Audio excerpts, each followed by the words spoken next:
믿음의 신앙생활은 하나님과 이웃에게 섬김이라는 아름다운 열매를 맺어가는 삶임을 기억하시기를 주의 이름으로 축복합니다. 이 아름다운 배려라는 얘기가 있는데요. 장편소설 대지라는 장편소설이 있는데 1938년도에 노벨 문학상을 받은 아주 유명한 책이죠. 이 책은 펄벅이라는 미국인이 여자분이 중국에 오래 살면서 중국의 농촌을 배경으로 한 그 글을 써가지고 세계 문학상을 받은 아주 유명한 책, 여러분 보신 분들이 있었을 텐데요. 그가 1960년대 한국을 방문했을 때 일을 잠시 소개하고자 합니다.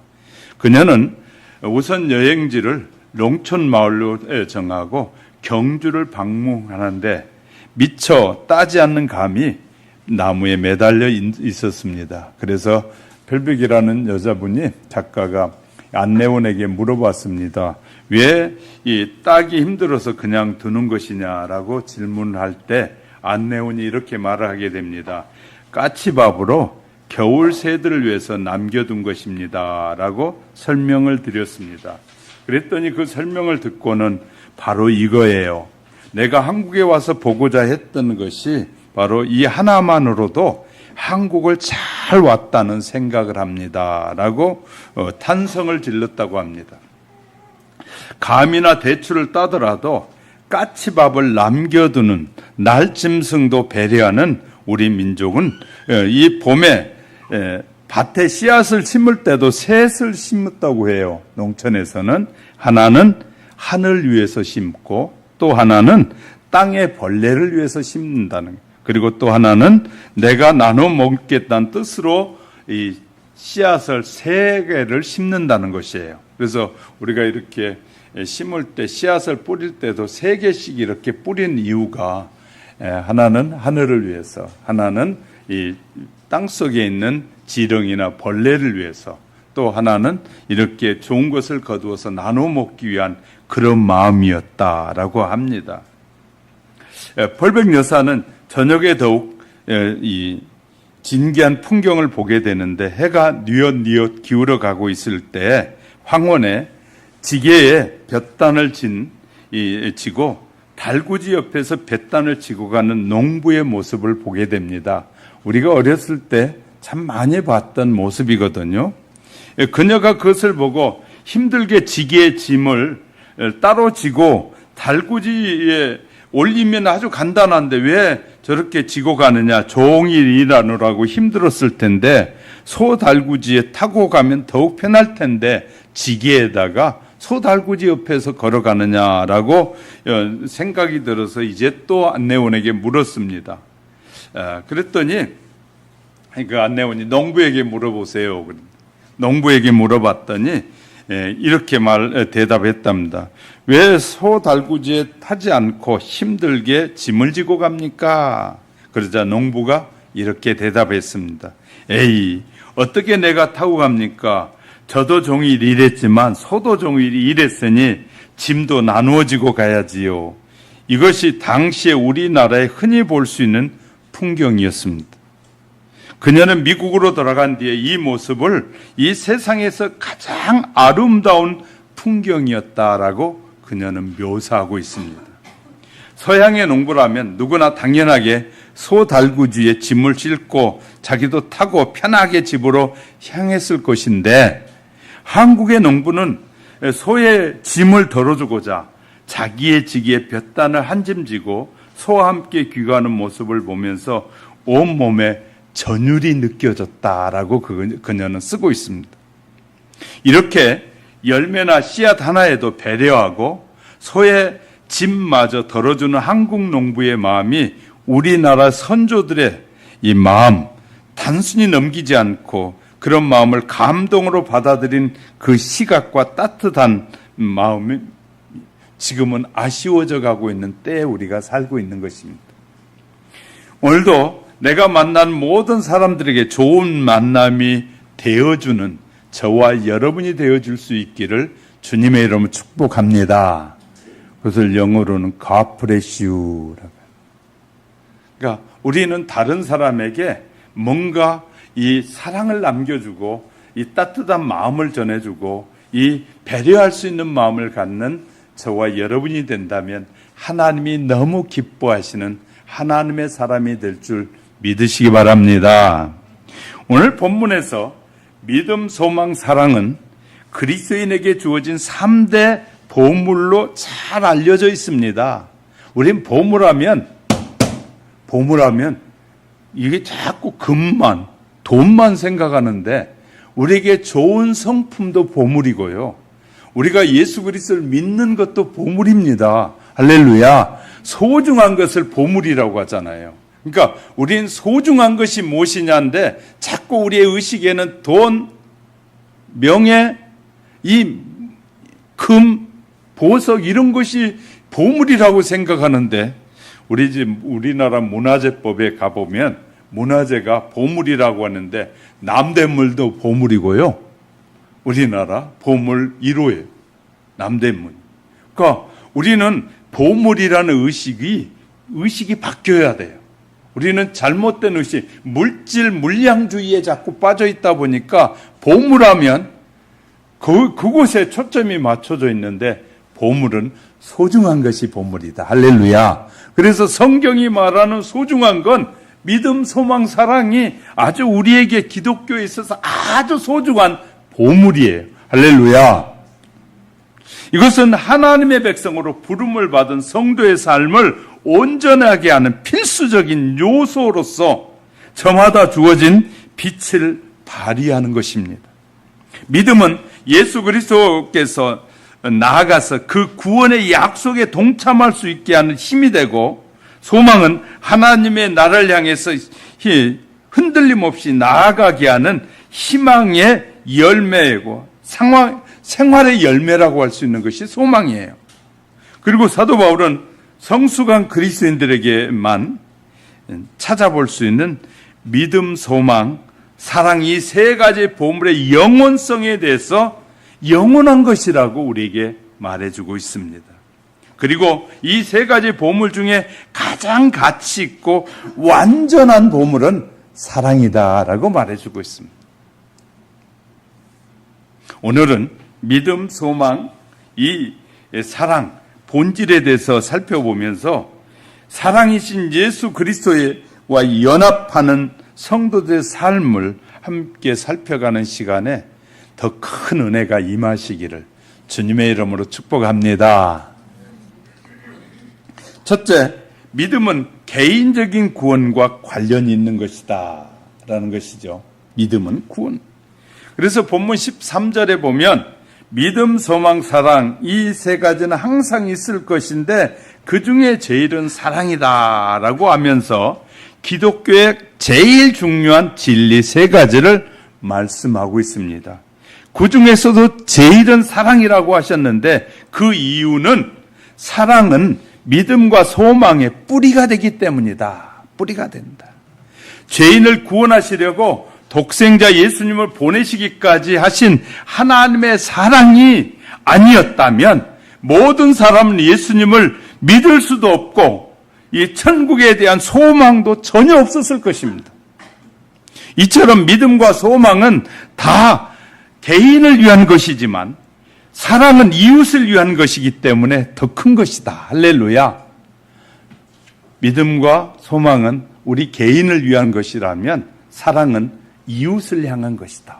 그래서 사랑이 가장 소중한 보물이다 라고 말씀하는 거예요.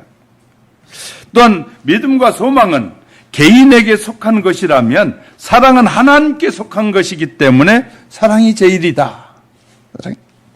사랑은 가장 하나님을 닮은 영혼의 상태를 사랑이라고 해요. 그러므로 예수님을 믿고 구원받는 성도라면 이 사랑의 실천적인 생활을 항상 하며 살아야 됩니다. 예수 그리스도를 믿고 하나님 안에 소망을 갖고 사는 사람이라면 늘 어떻게 사랑을 실천해야 할지를 힘쓰는 성도의 삶이어야 돼요. 왜냐하면 사랑만이 최고의 덕목이기 때문이지. 인간에게 있어 그리스도인에게 있어서 최고의 덕목은 바로 사랑이기 때문입니다. 죄에 속한 인간들은 그리스도의 자녀로 변화되고 의인으로 인정받게 한 것은 바로 믿음이에요. 믿음을 통해서 우리가 죄에서 자유로워지고 의로운 하나님의 자녀가 된 것이에요.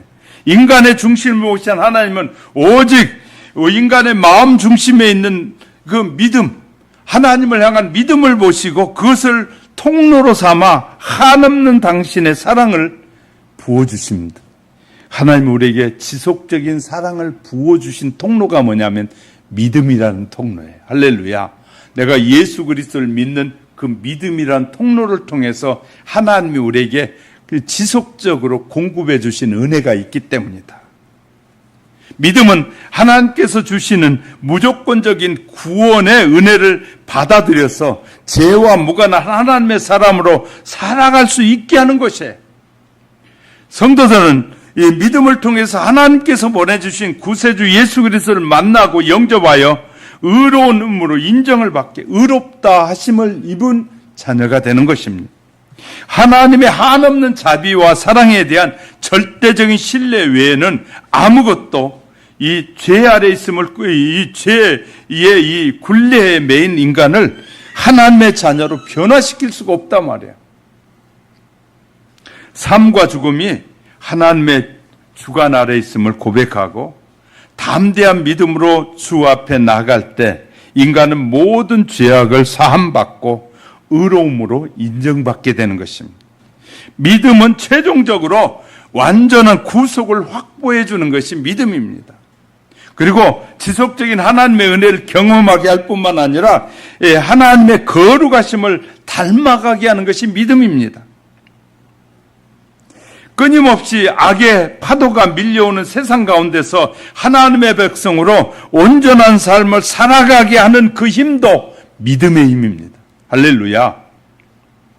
믿음은 신앙생활에서 가장 중요한 힘이 됩니다.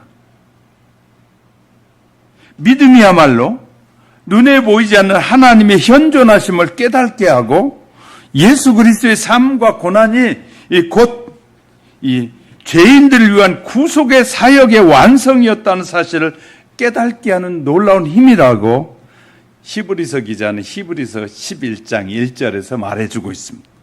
성도들은 오직 믿음으로 하나님을 향해 나아가는 온전한 삶을 영위하게 하는 것이 믿음이에요.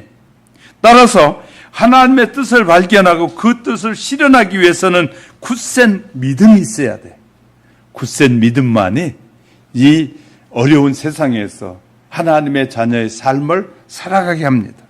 믿음은 온전한 이 구원을 확보해 주는 동시에 예수 그리스도께서 육체와 영혼의 온전한 구속을 이루기 위해 다시 오시는 그날까지 성도를 신실한 삶으로 유지하고 지켜가도록 은혜를 베푸시는 것이 바로 믿음이다. 할렐루야.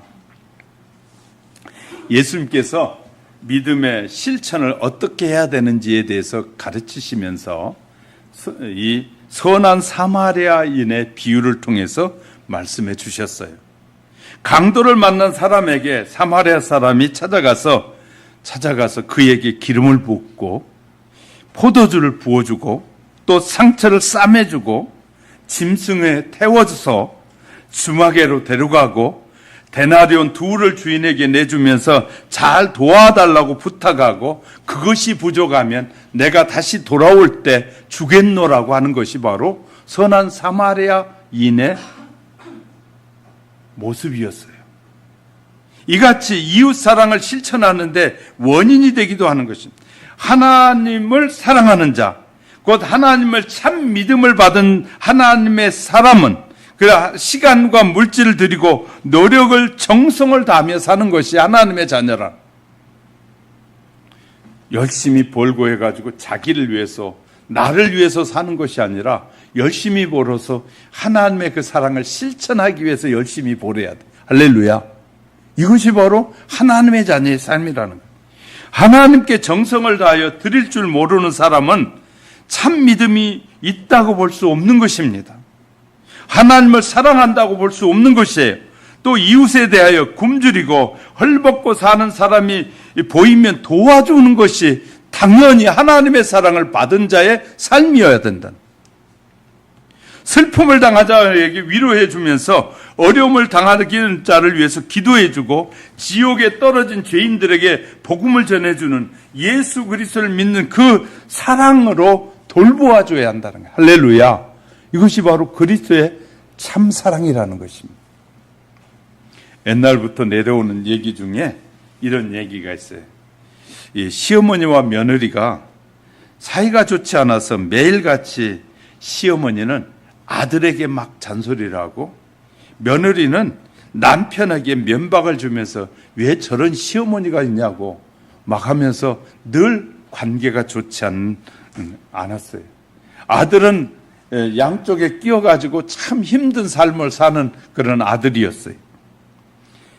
그러던 어느 날 아들이 궁리를 했어요. 그래서 지혜를 짜서 이제 이 자기 아내에게 이렇게 말하는 것이었습니다. 궁리를 짜서 부인에게 말하기를, 자, 내가 알아보니까 얘기를 들어보니까 밤을 까가지고 생밤을 까가지고 꿀을 발라 먹으면 점점 살이 붓고 위가 두꺼워져서 나중에는 죽는다는 얘기가 있는데 한번 실천해 보면 어떻겠냐라고 아내에게 이렇게 지혜를 줬어요. 그랬더니 그 아내는, 며느리는 당장 나가서 밤을 한 말 사고 그 다음에 꿀도 한 통 사가지고 그렇게 와가지고 아침마다 생밤을 깎아가지고 깐 다음에 꿀을 묻혀가지고 시어머니에게 갖다 드리는 것이었어요. 시어머니가 볼 때는 이렇게 그렇게 싸움을 하는 며느리가 갑자기 밤을 까다가 거기에다 꿀을 묻혀가지고 주니까 희한하다, 의아스럽게 생각하면서 며느리가 준 그 밤을 계속 먹기 시작했어요. 그러던 중 시어머니에게 있던 질병들이 뭉쳐있던 병들이 자꾸 풀어내리면서 미워하는 마음도 자꾸 사라지기 시작하니까 그전에는 애를 돌봐주라면 절대 돌봐주지 않던 시어머니가 애도 손주도 돌봐주고 또 방 청소도 하기 시작하고 물도 길러다 주고 이렇게 달라지기 시작해요. 그리고 동네에 다니면서 동네 모든 사람들에게 이 자기 며느리를 칭찬하기 시작한 것이었어요. 동네 사람들이 보니까 그전엔 안 그랬는데 어느 날부턴가 이 시어머니가 갑자기 며느리를 그렇게 칭찬하기 시작하는 얘기가 이제 사람들의 소리에 의해서 며느리 귀에 들려왔어요. 그러니 며느리가 그 소리를 가만히 듣고 보니까 그렇게 좋은 시어머니가 없거든요. 며느리를 그렇게 칭찬하고 며느리가 너무너무 잘한다고 하는 소리를 들으니까 며느리에게 양심의 가책이 온 거예요. 그래서 어느 날 남편을 막 부르더니 남편에게 여보 안 죽는 약 좀 구해달라는 거지. 지금 밤을 먹고 얼마 가지 않은 죽을 판이잖아요. 그러니까 여보 제발 부탁인데 안 죽는 약 좀 구해달라고 자꾸 그러는 거지. 그래서 남편이 시어머니가 빨리 죽었으면 좋겠다고 해서 그런 묘약을 지금 해줬는데 무슨 소리냐고 그랬더니 안 죽어야 된다는 거예요. 오래 살았으면 좋겠다고. 그렇게 막 자꾸 얘기를 하니까 그때서야 그 남편이 여보 실은 내가 들은 얘기를 섞어가지고 내가 면을 짠 건데 실은 그거 먹으면 더 건강해진대 이러겠다. 자, 베풀 때 뭐냐면 사랑은 더 확산돼 간다는 거예요. 할렐루야. 베풀 때 더 사랑은 더 깊어져 간다는 것이에요. 베풀면 이 모든 관계가 회복되어진다는 것이에요. 믿음이 성장하면 주는 사랑으로 변한다는 것입니다. 믿음이 어릴 때는 애들은 안 줄라 그래 자꾸. 우리 하은이도 하나 주라 그러면 안 된다고 막 그러다가 하나 자꾸 주라 하면 그때 어쩔 수 없이 줘요. 그런데 제가 나한테 뭐 달라 그러면 나는 따지지도 묻지도 않고 줘. 왜 그럴까요? 내가 성장했기 때문에. 부모는 자식에게 주는 이유가 훨씬 성장했기 때문에, 어른이기 때문에 아이에게 주는 거예요. 아이는 미숙하기 때문에 줄 모르는 거예요. 이것이 우리의 삶에 적용하면 너무너무 잘 알아요. 내가 좋은 신자인지 아닌지는, 내가 남에게 베풀고 사는지, 정말 줘야 할 사람들에게 잘 주고 사는지, 그리고 그때마다 그를 위해서 기도해 주고 그에게 하나님이 당신을 사랑하는 것 같아요 라고 말해줄 때 그 사랑이 나를 통해서, 예수님의 사랑이 나를 통해, 절 보세요, 나를 통해서 저 사람에게 지금 사랑이 전해져 가고 있는 거예요. 할렐루야. 이해가 되셨어요? 그것이 내가 한다고 생각하면 저 사람은 나가 좋은 사람이 되지만, 내가 하는 것이 아니라 내 마음에 있는 주님이 하신다고 자꾸 말해줘야 저 사람이 누구를 믿게 돼요? 예수를 믿게 되는 거예요. 할렐루야. 내가 한다고 하면 내가 잘난 놈이 돼버리고 마는 거예요. 근데 내가 아니라 내 안에 자꾸 그런 생각을 주신 주님이, 하나님이 하신다고 말해야지 하나님이 영광이 되는 것이에요. 그러니까 주면서 우리는 그냥 내 이름으로 주면 내 이름만 드러나고 내가 영광을 받으면 하나님의 축복이 없어요. 근데 그렇게 하지 않고 진짜 성숙한 신앙인은 어떻게 한다고요? 주님이 당신을 자꾸 기도하라고 하시네. 자꾸 이 마음도 뭘 가져왔어 그랬을 때, 가져와서 왜 이렇게 자꾸 줘요 할 때 자꾸 하나님이 당신에게 주라고 하시네 라고 해야지, 내가 그냥 마음이 좋아서 가져왔어가 아니라 실은 내게 있는 게 자꾸 빠져나가는데 좋은 사람이 어디 있어요. 그죠? 근데 하나님의 사랑의 마음이 나를 감쌀 때 나는 주고 싶어지는 마음이 자꾸 생기는 거거든요. 할렐루야. 그러니까 내가 성숙했는지 안 했는지는 남에게 자꾸 줄 아느냐, 자꾸 베풀 줄 아느냐가 내가 성숙했는지 안 했는지 그러니까 알 수 있다고 성경은 우리에게 말해주고 있어요. 하나님이 우리를 얼마나 사랑했었는지 요한복음 3장 16절에 하나님이 세상을 이처럼 사랑하사, 얼마나 사랑했다, 이처럼 사랑하사 줄 수 없는 독생자를 우리에게 주셨으니 저를 믿는 자마다 멸망치 않고 영생을 얻게 하려 하심이라. 할렐루야. 그렇게 말씀하고 있잖아요. 하나님은 세상을 사랑하셔서 가장 귀한 독생자도 주셨다는 거예요. 가장 귀한 독생자. 사랑은 무엇보다도 줄 때 나타나는 거예요. 줘야 된다는 거예요. 그래서 본문의 사랑을 중심으로 한 믿음을 가지면, 사랑이 빠진 믿음이 있으면 이기적인 믿음이 되는데, 사랑이 들어있는 믿음을 가지면 자기의 유익을 굳지 않고 그럼 뭐 하게 된다고요? 다른 사람에게 주게 된다. 할렐루야. 이 사랑이 성숙한 사랑이고 큰 사랑이다. 할렐루야. 깨닫게 되시기를 주님의 이름으로 축복합니다. 두 번째는 죄로 인해서 잃어버렸던 소망이 생기게 된다. 본문 12절은 우리가 지금은 거울로 보는 것 같이 희미하지만 그때는 얼굴과 얼굴을 대하여 볼 것이요, 지금은 우리가 부분적으로 아나 그때는 주께서 나를 아신 것 같이 내가 온전히 알리라. 이 등대 등불이 낮에는 비춰도 잘 보이지 않아요. 그런데 캄캄해지면 등대 등불이 어두워지면 어두워져 뚜렷하게 드러나요. 그리고서 그 빛을 따라가는 배는 향로를 이탈하지가 않아요. 그 빛을 따라가면 그 배는 파산하는 일이 전혀 없어요. 자, 이런 것처럼 소망은 성도의 삶을 비춤으로 흔들림 없이 하나님께로 나아가는 등대와 같은 것이에요. 소망은. 구원을 확실하는 성도들에게 삶의 고통은 언제나 찾아와요. 우리가 예수 그리스도를 믿었다고 고통이 없는 것이 아니에요. 예수 그리스도를 믿어도 다 고통이 있고 질병이나 이 환난이나 실패, 좌절, 이 땅에 속해 있는 모든 인간을 엄습하면서 성도들하고 결단코 죄되는 일이 없어. 모두에게 다가온단 말입니다. 그러나 어느 인간들과는 다르게 성도들에게 환난과 이 곤고함도 기쁨으로 이겨낼 수 있는 길이 예수 그리스도를 통해서 주어지는 거예요. 할렐루야. 주님이 깨닫게 하시면 어두웠던 세상이 밝아지기 시작해요. 예수님이 우리에게 주의 진리를 깨닫게 하면 우리의 인생이 왜 이런 인생이 왔나를 돌아보게 하는데, 주님이 너 죄 때문이다 라고 생각하게 하면, 내가 이런 고통을 당하는 게 죄 때문이구나. 그러면 길이 보이는 거죠. 이 죄의 문제를 해결하면 이 고통에서 자유로워지는구나 발견하게 되잖아요. 할렐루야.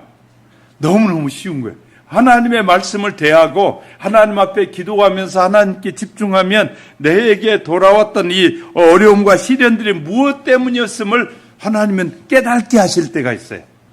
그러면 그것이 바로 우리의 인생을 소망 가운데로 인도하는 것이에요.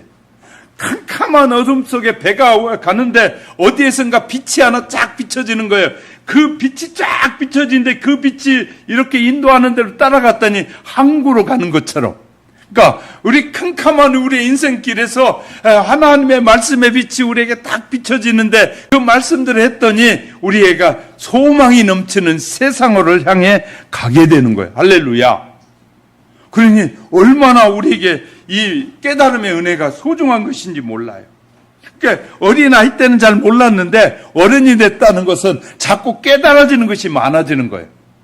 그리고 어린아이 때는 그 깨달아진 것을 해결할 길이 없으니까 포기하는데, 어른이 되면 해결할 길을 위해서 하나님 앞에 기도했더니 하나님이 알게 하니까 이제 소망의 빛이 비춰지게 되는 거예요. 그러니까 옛날에는 몰랐는데 나이가 들면서 자꾸 깨달아져가는, 하나님 앞에 내가 너무 정성이 없는 삶을 살았구나, 대충 살았구나, 내 인생을 너무 하나님을 의지하지 않고 예수를 믿는다고는 했는데 나를 믿고 살았구나, 이런 것이 깨달아질 때 내 인생이 왜 어둠이 찾아왔는지를 알게 되는 것이에요. 할렐루야.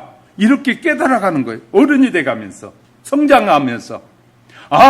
옛날에 세상을, 사람을 믿었는데 어느 날부터인가 하나님의 말씀을 깨닫게 하니까 넌 세상의 사람들을 믿지 말라고 하시는 거예요. 세상의 사람들을 믿었을 때는 그 사람에게 희망이 있는 줄 알았는데 그 사람을 따라가니까 완전히 좌절이에요. 그런데 그것이 아니라고 말씀을 통해서 깨닫게 하는, 너희는 사람을 의지하지 말고 하나님을 의지해라. 성삼위 하나님을 의지해라. 그래서 마음을 바꿔서 성삼위 하나님을 의지했더니 어두웠던 빛이 생명의 빛으로 바뀌어지고 환한 빛으로 바뀌어지기 시작하는 것이에요.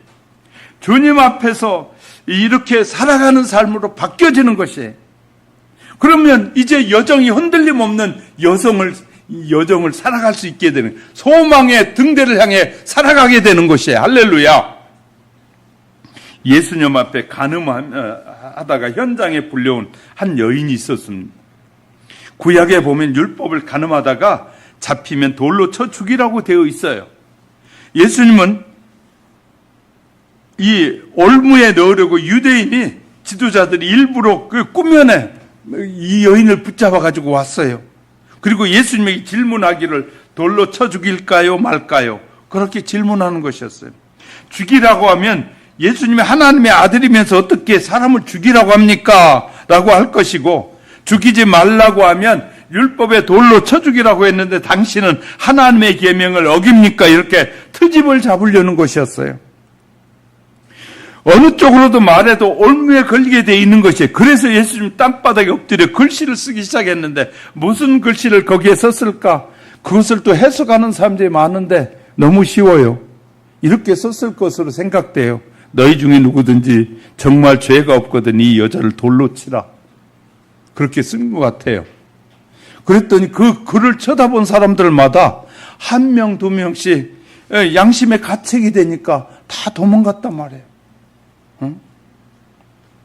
사람들이 다 돌아간 후에도 예수님은 그 여인에게 나도 너를 정죄하지 아니하노니 나도 너는 다시는 죄를 짓지 말라라고 말씀하셔요. 바울은 갈라디아 성도들에게 권면하면서 5장 15절에서 만일 서로 물고 물으면 피차 멸망할까 조심하라. 우리가 서로 상대방을 물고 뜯으면 뜯을수록 서로 멸망한다는 것이에요. 하나님의 사랑 안에 소망을 가지게 되면 이웃을 용서하는 마음이 나타나게 돼 있어요. 뭐라고요? 절 보세요. 우리 안에 이 하나님의 사랑의 마음으로 소망이 일어나게 되면 저와 여러분 사이에 소망이 생기면 뭘로 나타난다고요? 사랑하는 마음으로 나타나요. 사랑하는 마음은 용서하는 마음인 거예요. 그래서 저와 여러분은 누구든지 다 예수님을 믿는 사람이라면 누구든지 다 용서해 줘야 돼. 할렐루야. 용서하지 않는 그 마음이 우리를 병들게 만들고 용서하지 않는 마음이 우리에게 해를 끼치는 거거든요. 그렇기 때문에 저와 여러분의 마음에 용서하는 늘 마음이 있어야 돼.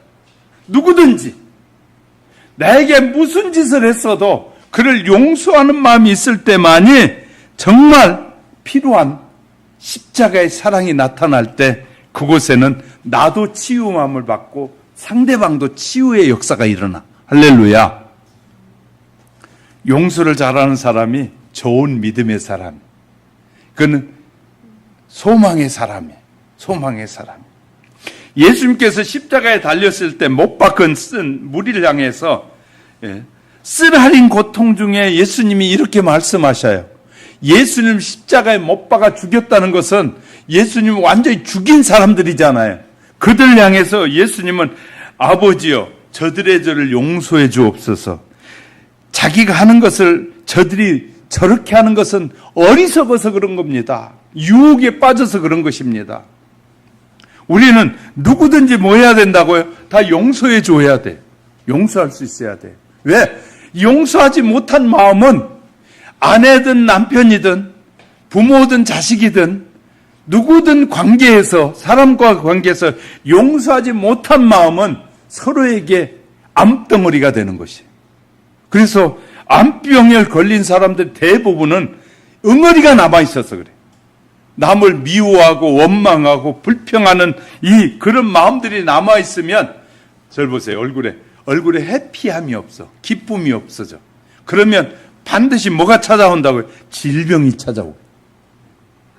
늘 기쁘고 행복하게 사는 사람은 에너지가 넘쳐나고 피도 잘 통해요. 그런데 어떤 마음이 들 때 늘 너무 그것에 막 매달리고 어떤 것에 스트레스를 많이 받고 어떤 일에 막 스트레스를 자꾸 받으면 그것이 자꾸 사람에게 이 혈관을 가로막는 것들이 생기는 거예요. 그래서 질병이 오는 거예요. 암이 오게 되는 거고. 근데 늘 해피하게 살아버리면 이런 모든 것에서 자유하게 되는 거예요. 그러니까 우리 마음속에 예수 그리스도를 믿는 저와 여러분의 소망을 가진 저와 여러분은 이 믿음과 소망 외에는 오직 사랑이 바탕이 돼버리면 누구든지 용서가 되는 것이. 다 용서할 때 우리는 해피해져. 그래서 스트레스 받은 사람들이 해소책에 여러 가지 방법이 있는데 어떤 사람은 그래서 산에 올라가서 막 소리를 질러버리잖아요. 그렇게 되면 스트레스가 해소되면 건강해지는 거예요. 미운 사람이 있으면 기독교인에게는 하나님이 특권을 주시는데 기도라는 특권을 주시는데 기도로 하나님께 막 부어버리면 돼. 하나님 앞에. 저 아버지도 믿고 저 어머니도 믿고 저 딸도 믿고 저 아들도 믿고 밉다고 미운 마음을 하나님 앞에 토해버리고 나면 어느 날 그것이 다 토해지고 나면 하나님이 우리의 마음에 사랑의 마음을 부어주셔요. 그러면 그가 불쌍히 여겨지면 사랑하게 되는 거예요. 할렐루야. 그래서 스데반 집사가 십자가에 매달려 돌로 맞아 죽을 때 성령이 충만해지자 그가 이렇게 무릎을 꿇고 기도하기를 주여 저들의 죄를 저들에게 돌리지 마옵소서. 소망이 있는 사람은 뭐 한다고요? 사람들을 용서한다. 할렐루야.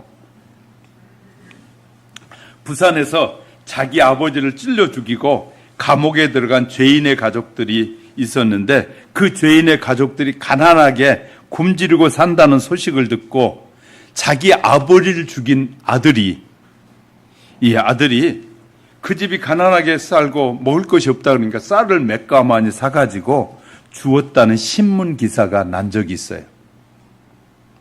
그 기사를 보고 많은 사람들이 그 아들에게 왜 쌀을 사주었냐고 물었어요. 그때 그 아들이 말하기를 이렇게 말했답니다. 내가 그들에게 아버지 원수를 갚고 그의 자식들이 또 원수를 갚고 그 자식이 또 원수를 갚는다면 이 원수 갚는 일이 언제 끝나겠습니까? 원수를 사랑하는 것이 참으로 원수 갚는 일입니다. 라고 대답했다는, 그는 예수 믿는 사람이었다. 예수님을 믿고 소망이 생기니까 그 소망의 바탕에 예수님의 사랑이 딱, 하나님의 사랑이 딱 바탕이 되니까 모든 사람을 뭐 하게 되다고요? 용서하게 됐다. 용서하게 됐다. 한번 따라해보세요. 사랑이 바탕이 된 소망은 이웃을 용서하는 것이다. 그렇게 되면 마음이 편해지고 모든 것이 평화를 누리게 된다는 것이죠. 그 소망이 저와 여러분 속에도 늘 사랑 안에서 성장되어 가시기를 주님의 이름으로 축복합니다. 세 번째, 사랑은 하나님과 이웃에게 꽃으로 피게 된다. 피게 된다. 그래서 꽃으로 핀다라고 제가 이렇게 문장을 만들었습니다. 여러분, 하나님의 사랑이야말로 최고의 은사거든요.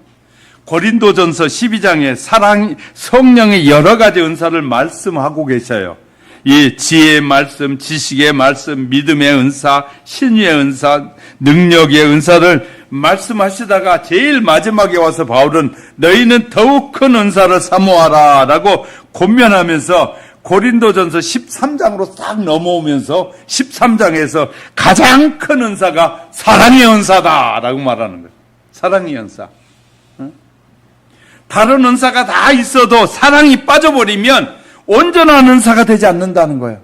방언을 말하면서도 사랑이 없는 방언은 의미 없는 방언이에요.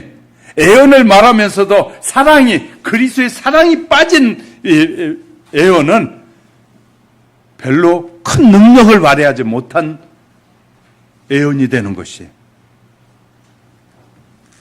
자, 사랑이 빠지면 은사될 수 없습니다. 별로 유익한 것이 못 된다면, 이것은 하나님은 곧 사랑이기 때문에, 하나님은 사랑이기 때문에. 그래서 요한일서에서 요한일서 4장 7절 사랑하는 자들아 이렇게 물어요. 사랑하는 자들아, 한번 해보세요. 사랑하는 자들아, 그게요. 사랑하는 자들아, 우리가 서로 사랑하자. 사랑은 하나님께 속한 것이니 사랑하는 자마다 하나님께로 나서 하나님을 알고 사랑하지 아니하는 자는 하나님을 알지 못하나니 이는 하나님은 사랑이심이라. 할렐루야.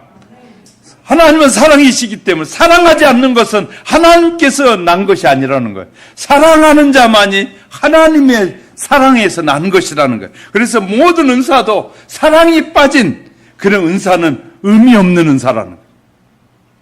성경을 통해서 주신 이 600가지가 넘는 계명이 있어요. 600가지가 넘는 계명이 압축하게 되면 10계명이 줄인 것이 10계명이 10계명이 된 거예요. 자, 예수님께서 이 제자들 질문을 받고서 10계명을 더 줄인다면 어떻게 됩니까? 라고 했더니 뭐라고 그랬어요?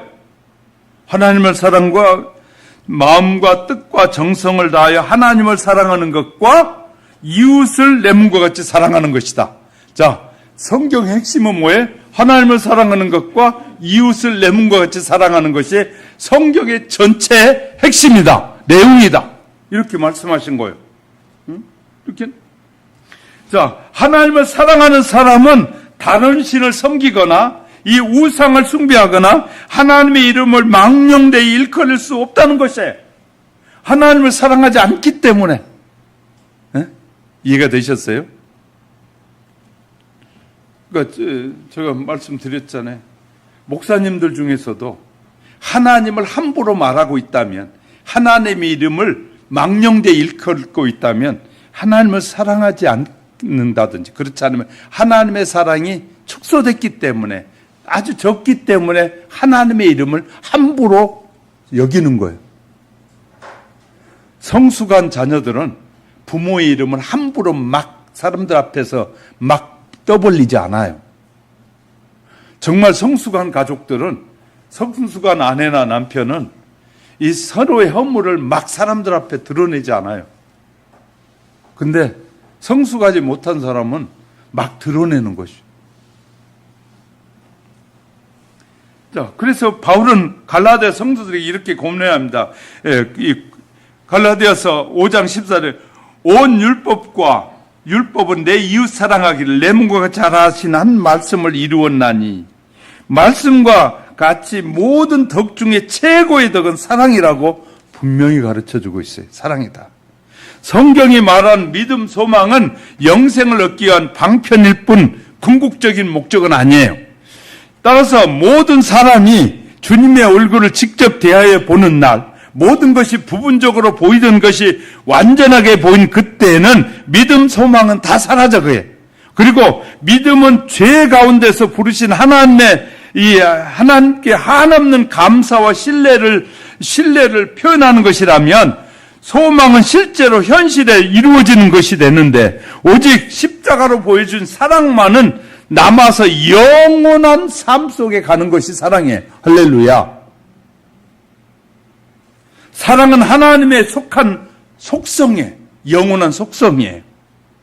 믿음, 소망은 인간의 연약함을 도와 영생에 이르게 하는 도구로서 그 역할이 다하게 되면 중단되지만, 사랑은 이제부터 이 나라에서부터 영원한 나라까지 쭉 이어져 가는 것이 사랑이에요. 할렐루야.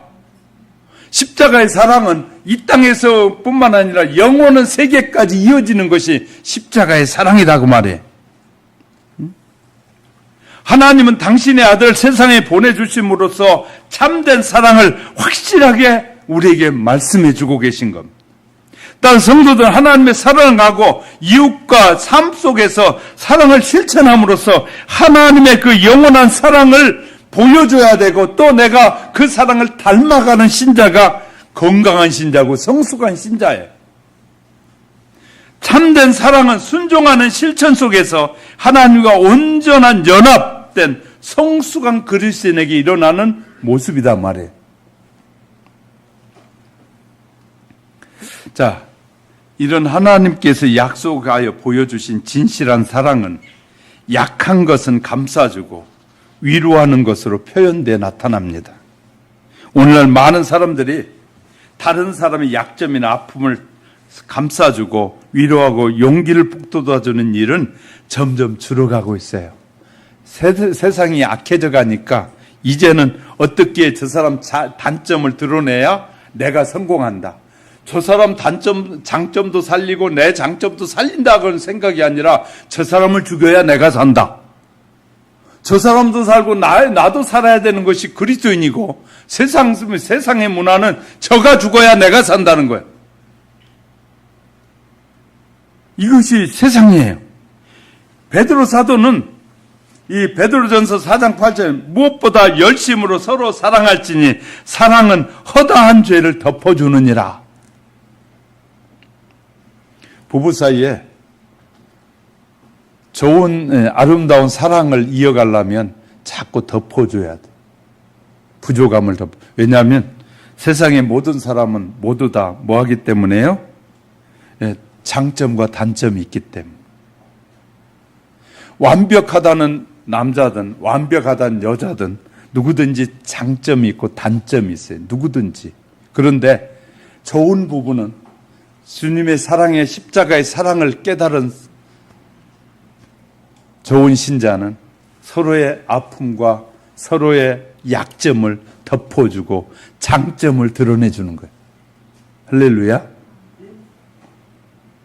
여러분도 그렇게 사시길 주의 이름으로 축복합니다.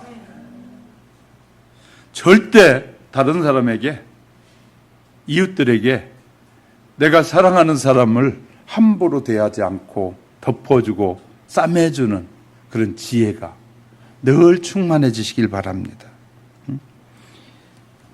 사람의 마음을 뜬물통에다 비유하는 사람들이 많이 있잖아요. 그죠? 뜬물통은 가만히 놔두면 아주 맑고 깨끗해. 그래서 안 건드리면, 어떤 사람은 안 건드리면 아주 좋아. 근데 조금만 건드리면 성격이 못된 사람들, 저 같은 사람, 조금만 건드리면 그냥 일어나면 이제 못 견디는 거야. 누구든지 별짓을 다 해. 그런 사람도 요새 많이 생겼어. 그래서 조금만 건드리면 뭐 가지고 나와요? 우리는 총이 별로 없으니까 뭐 가지고 나와요? 부엌에 많은 칼 가지고 나오죠. 부엌에, 어느 가정 부엌에 나요? 미국은 하도 총이 많으니까 기분 나쁜 다 총 들고 나오는데, 한국에는 너무 부엌에 가면 식칼들도 많고 과일칼도 많으니까, 과도가 많으니까 그냥 기분 나쁘면 그냥 들고 나와가지고, 자기 혼자 죽는 건 괜찮은데 왜 남을 죽여요? 그죠? 그 사람들 대부분은 저 인간 때문에, 남 때문에 그렇다는 거예요. 지가 병이 든 지가 문제지 남이 문제가 아닌데, 근데 식칼 들고 남을 죽이는 거예요. 그냥 남.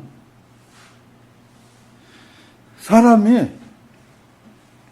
혀를 가지고, 우리의 이 세치밖에 안 돼 혀를 가지고 얼마나 기분만 나쁘면 이 뜬물통에 같이 그냥 혀를 가지고 사람들 뒤집어 버리는지 몰라.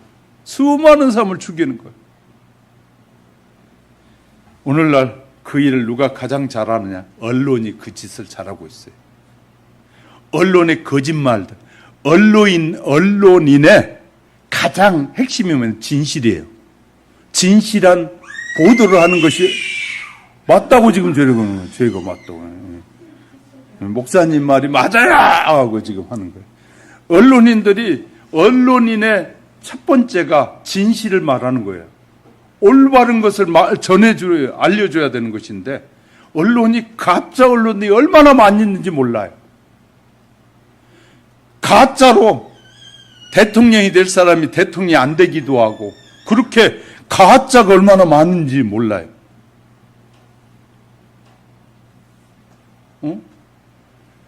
대선 직전에 터뜨려가지고 향방을 바꿔버린 사람들은 이렇게 언론에 그냥 언론이라면 무조건 믿는 헛된 생각들에 빠지게 하는 거예요. 저렇게 말을 하면, 무슨 말을 하면, 제가 여러분에게 말하면 저 말이 맞는지 안 맞는지 여러분이 들어보고 판단을 해야 되는데, 그 말을 판단해 보지도 않고 막 그냥 가버리는 거예요. 왜냐하면 사람들이 성질이 참 급해요. 얼마나 급한지 그냥 그렇게 흘러가는 거예요. 저희 같이 운동하신 목사님, 장인어린 장로인데, 그분이 목포에 사는 분인데, 어느 날 내려가서 장인어른하고 얘기하는데 그러더라는 거예요. 서울의 방송이 이렇게 하잖아요. 그러니까 이런 말을 하더라는 거예요. 모든 놈들이 다 거짓말이고 김어준이만 맞아! 그러더라는 거예요. 장로님이. 그래가지고 사임 목사가 어이가 없어가지고 말을 더 이상 못하겠더라는 거예요. 얼마나 그렇게 하면서 막 눈을 부릅뜨면서 김어준이 말만 다 맞고 나머지는 다 거짓말이라고 그러더라는 거예요. 장로님이 그렇게 하니까 목사가 말을 못하고 왔다고. 목사님, 우리 장인은 세상에 김어준이가, 서울에 살다 보니까 김어준이가 말하는 게 90%가 거짓말인데 그 인간 말만 맞고 나머지는 다 안 맞다고 한다고. 이렇게 착각 속에 사는 사람이 너무 많은 거예요. 언론의 거짓말이 얼마나 많은 피해를 가져다 주는지 몰라요. 언론의 거짓말이 기독교를 완전히 초토화시켜버린 거예요, 지금. 뭘로? 코로나를 통해서. 외국에서는요, 교회가 코로나 환자들을 교회 성도들이 데려다가 전부 다 마스크하고 그 치료해줬던 내용들이 요새 소개되는 거예요.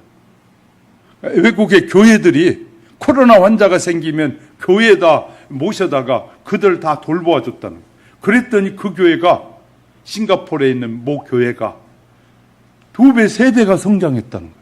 그리스도인들이 저렇게 사랑으로 헌신 봉사하는 걸 보고 그들이 교회에 나오기 시작하더라는 거예요. 근데 우리 정부는 교회를 모두 문 닫아버렸어요. 교회가 그리스도의 사랑을 실천하지 못하도록 다 통제해버린 거예요.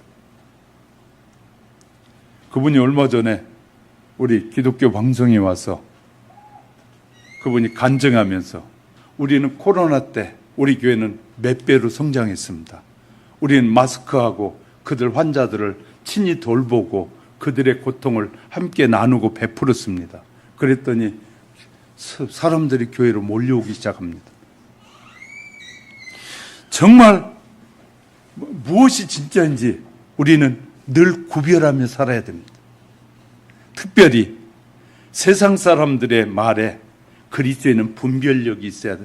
내가 수도 없이 성령님께서 희찬하게 저에게 일찍 깨닫게 하신 것이 뭐냐? 분별력이 있어야 된다. 분별력.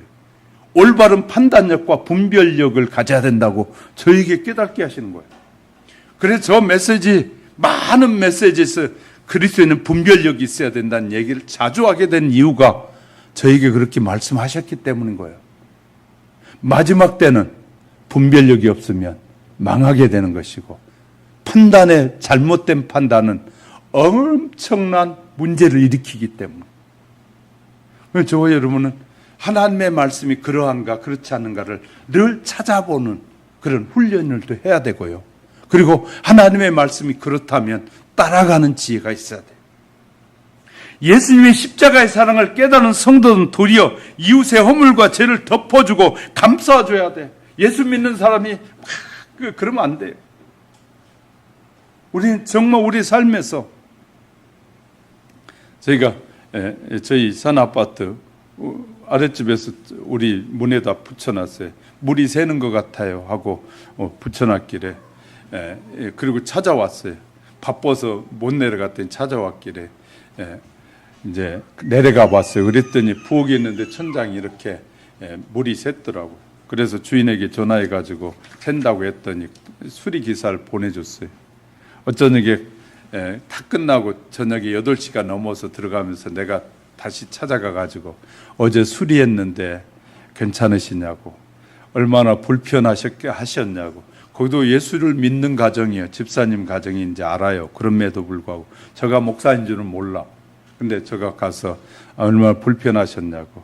혹시 이제는 고쳤는데 여기 천장에 물기가 조금 있는데 벽지 갈아드릴까요? 라고 했어요.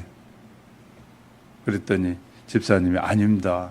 그냥 괜찮습니다. 이거 말르면 괜찮겠죠. 그래서 감사합니다. 그러고 올라왔는데 제가 내려가면서 우리 때문에 그 손해됐다면 내가 다시 내 돈을 들여서라도 그 집에 고쳐드려야겠다라는 생각.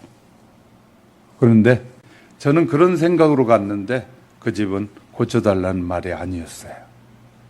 정말 우리가 하나님의 자녀답게 사는 것이 내가 손해를 보더라도 그것이 하나님 안에 손해보는 일은 복된 일이에요. 할렐루야. 그래서 우리가 그런 마음으로 살자고요. 그러면서 하나님의 영광을 나타내자고요. 우리가 믿음의 가정이든 믿지 않는 가정이든 누구에게든지 정말 저와 여러분의 마음속에는 그리스도의 십자가의 사랑의 마음을 가지고 믿음, 소망 가운데 늘 승리하는 삶을 사는 저와 여러분이 될 수 있기를 주님의 이름으로 축복합니다.